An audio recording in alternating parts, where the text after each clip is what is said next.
talk, though, was inspired by a visit to Tower Hill many years ago, actually, when I first came across the this monument and plaque here, and it's a very poignant place, Tower Hill. For those of you that haven't been there, I thoroughly recommend you do. It's strange because it's just across Tower Hill Road. It's a very busy road. It's very noisy. This is sort of tucked away behind the Second World War memorial to the merchant seamen. Very unprepossessing. But when you're there is a strange tranquility there, and I think it's a very poignant and remarkable place. And what intrigued me when I saw it was this little thing in the bottom corner here. There's a little plaque. Simon Fraser, Lord Lovat, 1747, and he's the last name of all the people named there, because he was the last person publicly beheaded on Tower Hill, the 9th of April 1747. Interestingly, there are other notable characters from the Jacobite sort of era there. That you can see James, Duke of Monmouth, who was executed for his part in the Monmouth Rebellion, and James Ratcliffe, 3rd Earl of Derwentwater, for his part in the 1715. Also, centre stage, if you like, there's this plaque on the left there to the Earl of Kilmarnock and Lord Balmerino, who obviously were executed for their part in the 45, a few months before the year before Lovat.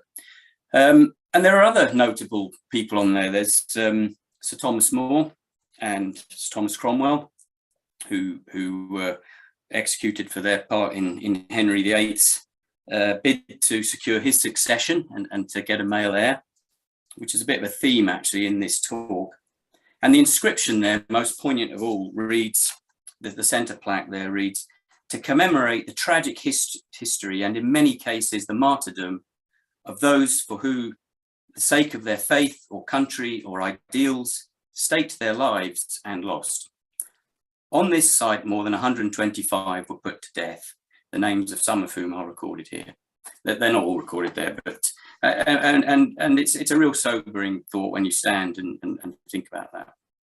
Anyway, that sort of, so that I found that moving and intriguing when I first went there. This photo was actually taken this April, shortly around about the anniversary actually of his execution. But then a few years ago, I was on Sword Beach at a place called Ouistreham, I hope I pronounced that correctly, in Normandy. And there was this imposing statue of another Lord Lovat, Brigadier Lord Lovat. In fact, Brigadier Simon Christopher Joseph Fraser, the Lord Lovat. And he led, he's commemorated here because he led his newly formed 1st Special Service Brigade ashore on D-Day, 6th of June, 1944, alongside his personal piper, Bill Millen, who famously played his pipes as they marched ashore. And his objective was to push on to Benneville to relieve the 5th Parachute Brigade, who had landed by glider earlier that morning in a very famous operation to secure the bridge over the canal there. Later became Pegasus Bridge, and where when they as they approached the bridge to let the 5th Brigade know they were coming, his piper was piping, they could hear the pipes. And obviously the 5th Brigade's commanding officer was delighted to see them and welcomed them. And Lovat apparently replied very laconically, "I'm afraid we're a few minutes late, sir." And I thought, well, how were those, first of all, I thought, were those two Frasers related? And if they were related, how were they related? Or how were those Lovats, Lord Lovats, related? And how do you go from being an attained traitor executed on Tower Hill to a celebrated war hero in the space of 200 years? What happened in those 200 years to get from those two rather sort of momentous events, but also rather sort of extreme? So I think we have to go back and start with what I will refer to as the 11th Lord Lovat, all the others, I'll just refer to him as Lord Lovat. All the others I'll refer to as 12th, 13th, 14th, or whatever. But for me, this is Lord Lovat, Simon Fraser. He was the 11th Lord Lovat, but we'll just refer to him as Lord Lovat. And this is this very well-known portrait of him by William Hogarth, painted at or drawn at the White Hart Inn in St Albans, on his way to the Tower and his final sort of denouement, if you like. This isn't really a talk about him, because I'm not going to get into the rights and wrongs of his long and eventful life. There's, if you want to, and I'm sure many of you have, there's a very good book by Sarah Fraser, The Last Highlander. If you haven't read that, I thoroughly recommend it. It's a very good biography of Lord Lovat. But what is interesting is this plaque, or this on the right hand side there, this memorial plaque. Now, this was erected by Lord Lovat himself in the family mausoleum at the Wardlaw Mausoleum at Kirkhill near Inverness, and he erected this in honour of his father. But it's interesting if you look at the whole plaque, because it actually says, I'll read it for you because it might not be entirely clear on the screen there, but it actually says, to the memory of Thomas Lord Fraser of Lovat, who chose rather to undergo the greatest hardship of fortune than to part with the ancient honours of his house, and bore these hardships with an undaunted fortitude of mind. It then goes on to say, this monument was erected by Simon, Lord Fraser of Lovat, his son, who likewise, having undergone many and great vicissitudes of good and bad fortune through the malice of his enemies, he, in the end, at the head of his clan, forced his way to his paternal inheritance with his sword in hand, and relieved his kindred and followers from oppression and slavery. And both at home and in foreign countries, by his eminent actions in war and state, he has acquired great honours and reputation. So that's Simon Fraser's memorial to his father. Is more a statement about what he thought about himself. Also, interestingly, at the bottom there in Latin, it says words to the effect of, "Here lie the bones of Simon Fraser, who suffered greatly for his clan." And that might be a reference to the fact that shortly after at some point after his execution, it was reputed that his body had been taken from the Tower of London to be placed in the family mausoleum, and possibly this Latin inscription was added at that time when they moved his, or reputedly moved his body. Actually, subsequent investigation and analysis of the bones that are in the crypt there would suggest that he's not there at all, and it's a different body, and he probably still is at the Tower of London. That's a whole different talk. If you ever get the chance to go to this mausoleum, if you're ever up sort of Culloden way, Inverness way, I recommend it. So I'll come back to it actually, because there's some other very interesting plaques there that help tell the story. So who were his descendants then? I mean, if he was executed on Tower Hill, who sort of came after him? Well, he had 3 sons by 2 of his wives. His eldest son was Simon Fraser, the Master of Lovat, and his youngest was Archibald Campbell Fraser by his 3rd wife, Margaret Primrose Campbell. His eldest son, the Master of Lovat, who was by his 2nd wife, Margaret Grant, he led the Clan Fraser in the 45, or nominally led them, I should say. But as luck or otherwise would have it, he was not present at Culloden. He had returned to Castle Dooney, the family seat, ostensibly to raise more men and bring them to Culloden. And instead, the Frasers were led on the battlefield by his cousin, Charles Fraser of Inverality. So Simon, the Master of Lovat, he wasn't at Culloden, and he wasn't. He went on the run after Culloden, but not for very long. After a few weeks, he gave himself up, and he was imprisoned at Edinburgh Castle. But he was eventually released in August 1747, and he received a full pardon actually in 1750. And I think that's because the authorities had probably accepted that he was a reluctant participant in following Prince Charles, and had probably been coerced and cajoled by his father. And also, I think, when he was released in August, remember his father had been executed just a few months before that, and they probably thought, that the family has sort of had its punishment, if you like. For whatever reason, he was released and pardoned, and he then went on to study law at Glasgow University. And interestingly, apparently, he represented the widow of Colin Roy Campbell against James Stewart in the notorious Appin murder trial of 1752. He didn't prosecute that trial, but he represented Colin Campbell's widow. Now, was that because he was actually sort of pro Campbell, pro government, or was it just he was just following the normal lawyers, barristers brief that you pick up whatever is the top case on the pile? You don't get to pick and choose who you represent. But anyway, that was his sort of first steps, I suppose, into rehabilitating and becoming part of the establishment. But in 1757, so this is about just 10 years or so after Culloden, he raised a regiment of foot that became known as the 78th Fraser Highlanders, not to be confused with the 78th Seaforth Highlanders who are pictured here. But I use this picture firstly because I don't have a picture of the 78th Fraser Highlanders, and secondly because this is from around a similar sort of period and certainly shows the sort of dress that they would have worn.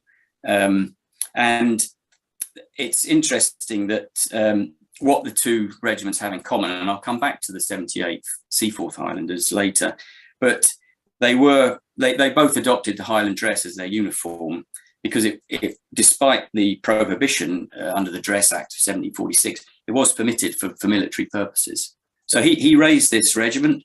They weren't exclusively from his estates. In fact, the numbers that were actually from his estates were 100 or so, I believe. The majority of them came from elsewhere, from lowland Scotland. But nevertheless, he raised a regiment that served the crown in Quebec. Actually, he accompanied them to North America, where he fought alongside James Wolfe at the Battle of the Plains of Abraham in Quebec in 1759. That regiment was later disbanded in 1763 at the conclusion of the 7 Years' War, and many of the men chose to remain in Canada. That's one of the reasons why there's still quite a strong Fraser Highlander group in Canada today. Anyway, Simon Fraser, in 1761, he was elected as an MP for Inverness-shire from a total electorate, I believe, of about 27. So that was back in the days when, unless you were landed gentry, you didn't get a vote. And so not particularly representative, you could say, but nevertheless, he was elected an MP. And in 1774, in recognition of his service to the army and the crown, he was allowed to buy back the Fraser estates, or he paid off their debts and reacquired the Fraser estates that had been confiscated on the attainment of his father. But he didn't get the title back.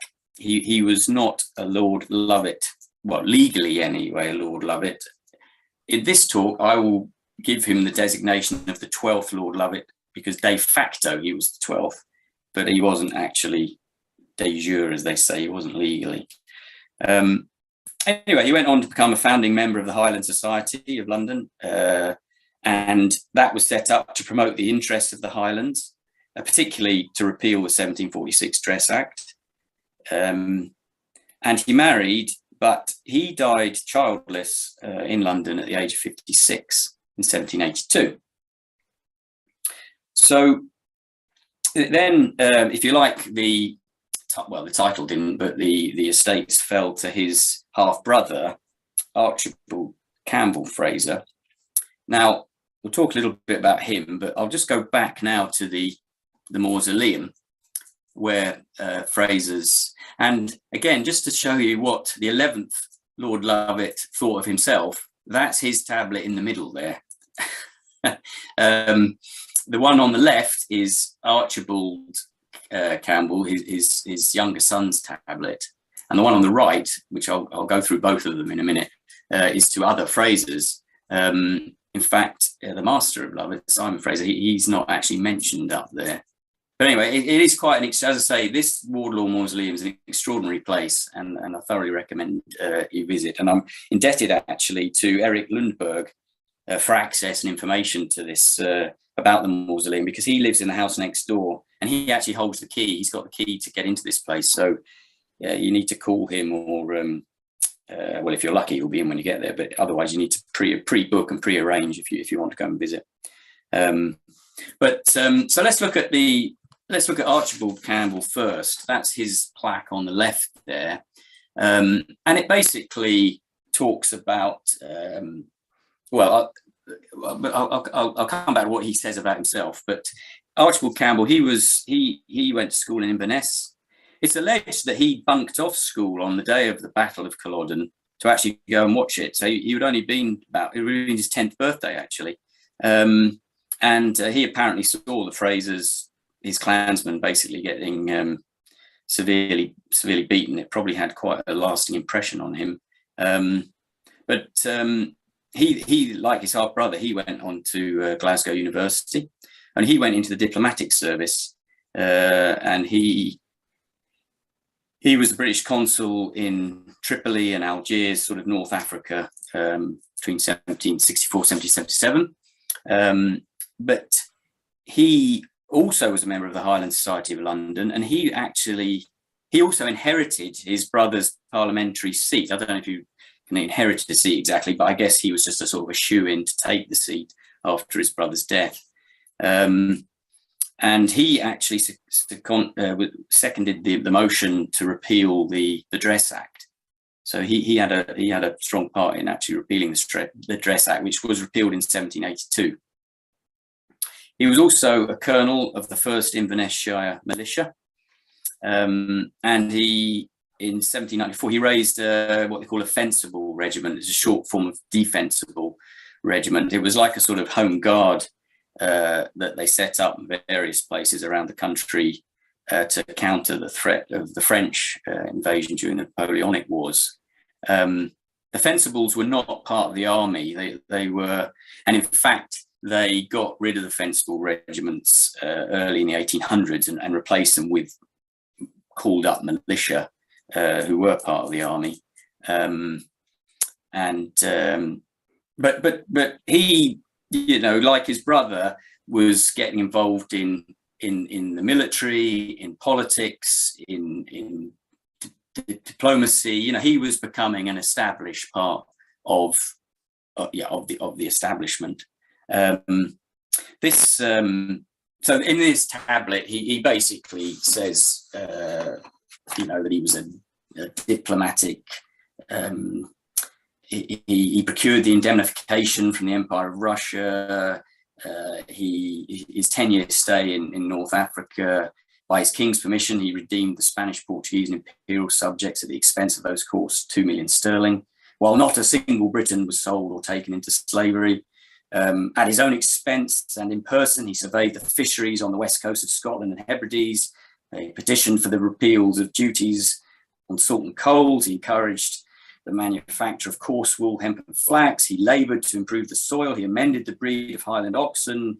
And by affording employment to a hardy race of men returned from serving their country in the wars, he repressed emigration and preserved to his country their equally valuable services in peace. It says there, goes on to say, after quelling an insurrection on the 10th of August, 1792, I think there was, I'm not quite sure what insurrection that relates to, he planned the system of legally putting arms into the hands of men of property, and had, when the empire was threatened by invasion, the satisfaction of seeing its adoption and efficacy. So again, like his father, he, you know, he wasn't a modest person. He liked to tell people about his achievements. But you can see from that, he by the time he died in December 1815, the Frasers were really now, an accepted part of the establishment, and that's shown on the tablet on the right hand side there, which is to some of the other Frasers. It starts off in memory to Archibald Campbell's wife, Jane Fraser. It does mention Lord Lovat being beheaded. It calls him there, by the way, it calls him the 12th Lord Lovat, and there's always a little bit of confusion of exactly how many Lord Lovats there are, because some were perhaps not recognised as such. So I've generally seen Simon Fraser, the one that got executed, as the 11th Lord Lovat, even though on this tablet he's referred to as the 12th. But some of the other people here, these were related to Lord Lovat, but I think they were like uncles and things. And you've got one of them, Sir James John Fraser. He was a 3rd Baronet of Lediclune and Mora. He was a lieutenant colonel with the 7th Queen's Own Regiment of Hussars, fought at Orthez, Toulouse and Waterloo, and he in fact was wounded at Waterloo. You've got Keith Fraser there, who was a lieutenant in the Enniskillen Dragoons. And last of all, you've got Sir William Augustus Fraser. He was the 4th Baronet. He was an MP. He was a captain of the 2nd Troop of the 1st Regiment of Life Guards for the Queen's Bodyguard. And he was the one that erected this tablet in 1876, and he died in 1898. I've often thought all the Frasers tend to be called Simon, Thomas, Hugh. There's the occasional William there, but this chap is called William Augustus. Now that's strange names to be chosen by staunch Jacobites, you would argue. I think his parents anyway are kind of trying to say, yeah, we're fully behind the Hanoverian succession here. But anyway, what I'm trying to say is here that by the late 1800s, the Frasers were well and truly re-established, if you like. So this is their family seat. This is actually, this is confusingly referred to as Beaufort Castle, but also Castle Dooney. This is a sort of Victorian period building. It was the original Castle Dooney, which was the Fraser seat, was destroyed by on the Duke of Cumberland's orders after Culloden, and it was rebuilt and gradually expanded upon until this sort of palatial baronial mansion was finished in the 1880s. It's no longer in the Lovat family. They sold it in 1994 to, funny enough, the Stagecoach, to Anne Gloag, who's one of the directors and owners of Stagecoach. It was sold by the current, well, no, not the current 15th Lord Lovat, to pay some of his inheritance taxes. But what's interesting about this place, and it's one of the things that really, really touches me when I visit these places and my interest in history, is that in 1949, the then owners, who would have been Lovats at that time, they built this gate and this adjoining wall. And to the left, to the right, are the ruins of the original Castle Dooney. Very little of it left. There's just an overgrown wall covered in ivy, and it really doesn't look like any building at all. But it is the original Castle Dooney, destroyed by the Duke of Cumberland. And then to the right is the garden wall of the new Beaufort Castle, or Castle Dooney. But there's a little plaque there you can see here, and it says on that, this arch, completed in June 1949, joins Beaufort with the ruins of Castle Dooney, the ancient stronghold of the Frasers of Lovat, built circa 1400 and destroyed by Cumberland after the Battle of Culloden in 1746. And for me, that's just a real lovely physical connection between the past and the present. So you can visit. It's not open to the public, but you can kind of get into the grounds here and go and see this if you're ever that way. So what happened after Archibald Campbell's death in 1815 was the question arose, well, he died childless. I should just perhaps back up, actually, sorry. I'll just go back a bit. Yes, there we go. Too much. Right, here we go. Yeah, here's Archibald Campbell, died 1815. He had 5 sons. Now, if you had 5 sons, you would think you'd secured your succession. But sadly, in those days, that wasn't necessarily the case. And his 5 sons all predeceased him. They didn't all die in childbirth. Some of them, well, one here was an MP, but they did predecease him. And that must have been, Archibald Campbell himself lived to a fairly ripe old age, but it must have been quite distressing to see your sons and heirs gradually, one by one, predecease you. Consequence of there was no and is no direct descendant of the 11th Lord Lovat. His line died out with his son. So the question then arose in 1815, well, who inherits the Lovat? Well, the Lovat estates, not the title, but at this point the title had still not been reinstated. And this is a family tree. I'm not expecting you to follow the whole family. I've only highlighted the 2 important ones here in red. Here's the 11th Lord Lovat, you know, our sort of centre piece, if you like. The one beheaded in 1747, and here's his son Archibald. The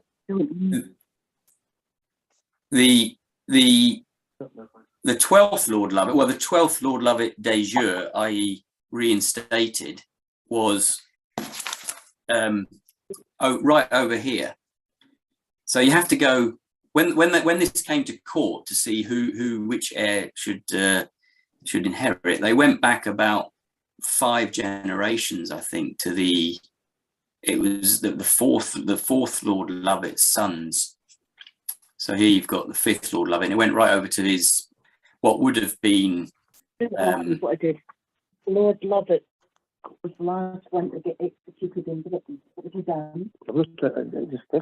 Is someone trying to make a comment? If you can hear me, Craig, I don't know what that was all about, but unmute yourself, will you please? Sorry. Right. When was I muted?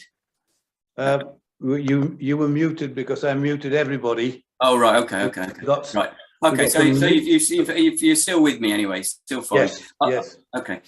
So the point I'm saying with this particular thing here, this was put together by the people who were arguing the court case, and this chap Eric Lumsden at Wardlaw Museum, he's got a whole library of books on the Frasers, and he showed me the original family tree that was published for this court case. So this is just a reproduction of it.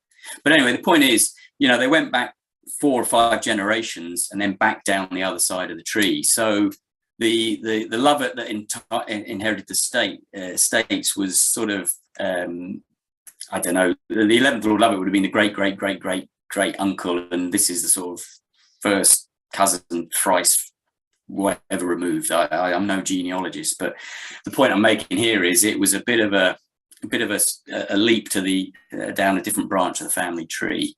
So the current Lord Lovats are not descended from the 11th Lord Lovat, but they are related, and we'll see. We'll see, you know, what that means. All right, there we go. Oops. Yeah. So the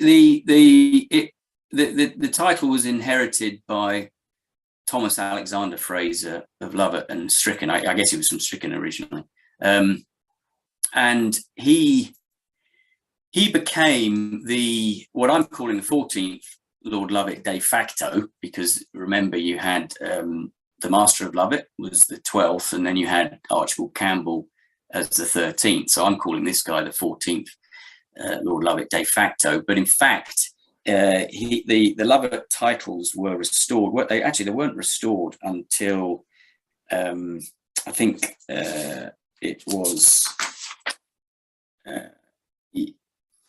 Yeah, 1854, that the attainder on the 11th Lord Lovat had been reversed, and so this chap Thomas Fraser, he then became the 12th Lord Lovat de jure. And it is a bit confusing because you will hear people refer to both. So when people talk about the 16th Lord Lovat, you have to check, is that de facto or de jure? Probably most official documents will be de jure, i.e. in law. But in sort of a nod to 11th Lord Lovat and his sons, I've used the de facto numbering. So you can see here that the line carried on. I guess by then health and what have you was improving, and it was more likely that your sons would survive. So Simon Fraser, they're all called Simon. The firstborn, it's a tradition, is called Simon, the master. So you can see he was the chairman of the Highland Railway Company. And then we get to really the interesting one for me anyway, was Major General Simon Fraser, the 16th Lord Lovat, born 1871, who was the founder of the Lovat Scouts. And it was actually his son, Brigadier Simon Fraser, whose statue it is on Sword Beach. And he commanded the 1st Special Service Brigade. And there is now a current Lord Lovat, born in 1977, the 18th de facto or 16th de jure. So let's talk a little bit about the Lovat Scouts now. During the early stages of the Second Boer War, which kicked off around 1899, the British Army at that time was really struggling to gain an accurate information about Boer tactics. It was their country, or at least certainly their territory, and their fieldcraft. They knew the land. They were excellent sharpshooters, trackers, and it made them a very elusive opponent. And the British suffered painfully. Their deficiencies were painfully exposed during what they called Black Week in December 1899, where 2,776 British soldiers were killed, wounded or captured in 3 battles that pretty much in the same week, battles of Stormberg, Margersfontein and Colenso. And in light of that, it was Lord Lovat who suggested raising a new specialist regiment from his Highland estates, using the stalkers and the shepherds, gamekeepers, gillies. He realized that those guys had exactly the sort of skills that you needed in a country like South Africa against an enemy like the Boers, because they were good stalkers, they were good trackers, they had good eyesight, they were good at using field telescopes rather than binoculars. They had their Highland ponies that were well adapted to the terrain. So we have here in the Highlanders Museum, where I now volunteer, this letter written by the Lord Lovat on January the 4th, 1900, from Beaulieu. So he would have been in that Beaufort Castle that we saw earlier. And I'm not sure who this is. I can't quite read that name. It looks like Doc 4 or something. Not sure who he was. But anyway, he says what he says here is, I've been authorised by the War Office to raise a corps of 150 gillies, stalkers and picked men for primarily scouting services in South Africa. At a meeting at the club at Inverness yesterday, Wednesday, 3rd of January, it was unanimously resolved to ask you to assist in the recruiting of any suitable men in the district of, and I'm not quite sure I can't quite read that, but it might be something like Caithness or something, the district of Caithness, let's say. The terms of service are as follows: investment for 1 year or to the conclusion of the war, if sooner. So that was him basically saying, yeah, they'd agreed that he could raise this regiment, and he was now putting the word out to his, I guess, his sort of underlings or whatever, to say, right, well, see if any of the men are interested. And many of them were. They raised a contingent. They went out to South Africa in March in 1900, and the tactics immediately transformed the British intelligence gathering. They pioneered the use of the ghillie suit, the sort of the all-piece camouflage suit. They travelled on their ponies, they used their spy glasses, they communicated with heliograph and semaphore, ideal heliograph in particular, in that kind of terrain to get your message across. Remember, this is all pre-radio. And they fully justified Lord Lovat's faith in bringing these Highland skills to the battlefield. And there's a very nice memorial to them in Bewley. And there it is, you can see on that bronze tablet there, you can see that two of the Lovat Scouts with their Highland pony and with their telescope doing what they did. After they were there for 1 year, and because they'd only signed up for 1 year, so after 1 year they came home. The Boer War continued until May 1902, so two further companies, I guess you would call them, were raised, and they went out. It wasn't, I mean, they were involved in the fighting. In fact, quite a few of them were killed. But you can see from this photo here that we have in the museum, a pretty swarthy, tough-looking bunch, not the sort you'd really want to meet in a fight. And there they're using a lot more than just hunting rifles.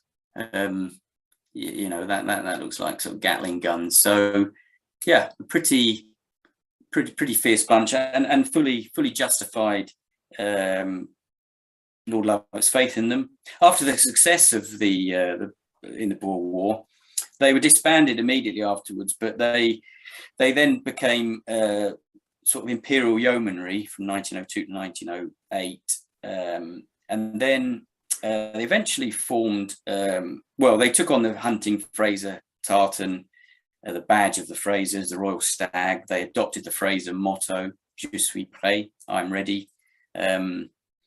And they formed, it was actually 2 regiments of scouts and a 10th battalion that was part of the Queen's Own Cameron Highlanders, served in World War I, primarily defending the home front, but some battalions were stationed in Gallipoli. In fact, I think they covered the retreat from Gallipoli. Salonika, Macedonia, in what is, I guess it's present-day Greece, isn't it? But it was back then Macedonia.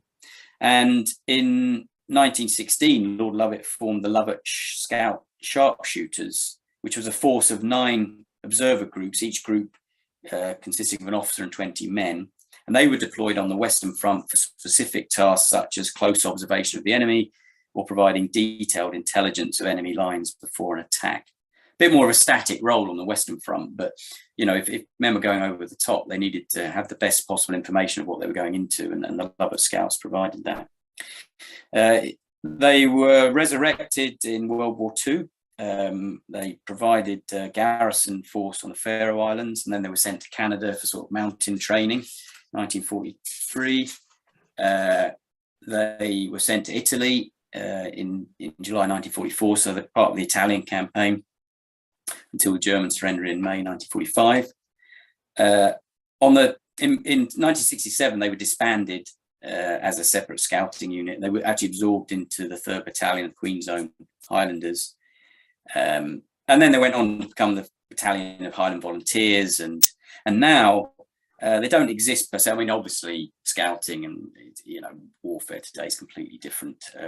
It's done by drones now, and goodness knows what. So they don't exist as a separate sort of entity. However, because the army likes to have these links with the past, the cap badge of the Lovat Scouts is carried on by the Orkney Independent Cadet Battery of the 1st Battalion of the Highland Army Cadet Force. And they were actually visiting Fort George, the museum at Fort George, the Highlanders Museum at Fort George last week. And I saw the cadets, and it's right enough, they've all got these little flashes on their sleeves that says Lovat Scouts.